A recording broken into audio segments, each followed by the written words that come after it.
This is the day after I've been to the Peekaboo Club up in Clacton, trained by Denis Ismail, and straight away there was no messing about with Denis. Very nice guy, very polite. 5-minute warm-up with skipping, and then he wanted to crack on and get through the 10 components of the style, broken up into 3 categories. I'm not going to talk about the components or the categories, but that is how he teaches it, and I'm not going to show what he teaches me. You have to come to the club and learn it correctly. I'm not going to disrespect him like that, but I will say straight away, and I'm an ex-professional kickboxer from my teens, with this particular style that I had to learn from Mike Tyson videotapes, I'm doing so much wrong.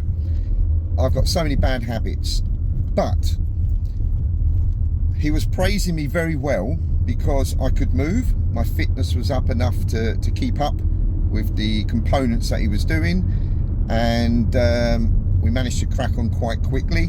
There was just the very last pad work component doing in the ring that we will start next time I'm there. We'll finish that one off. So they go through this every single training session. Obviously, as you advance, combination of punches and moves and so forth will become more advanced. But the components, the basics, is exactly like I used to teach karate with when you're in your particular stances, kibadachi, when you do your certain blocks and punches. So it is fundamentally a rule-based structured component of a peekaboo.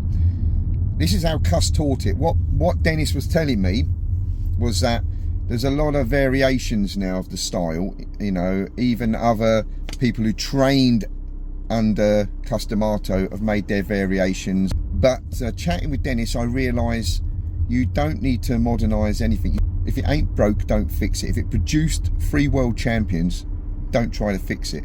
I believe it's down to genetics and repetition.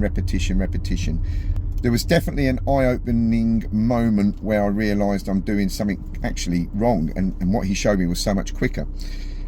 And I realised how much my legs were killing me after the first component of this peekaboo lesson. So summary is absolutely incredible. I can't wait to go next Tuesday, which I'm going. Then he's away for a couple of weeks, and I need to soak up like a sponge, and I'm going to practice in my own time, repetition. We went through so much that I probably forgot some of it, you know, to be honest. I'm only going to practice what I remember, and I'm going to drill in that repetition of those moves until it's flawless. So you will see some pad work. Denis doesn't mind showing some pad work once I'm up to that capability of doing it correctly. So keep watching, chaps, and this is my journey.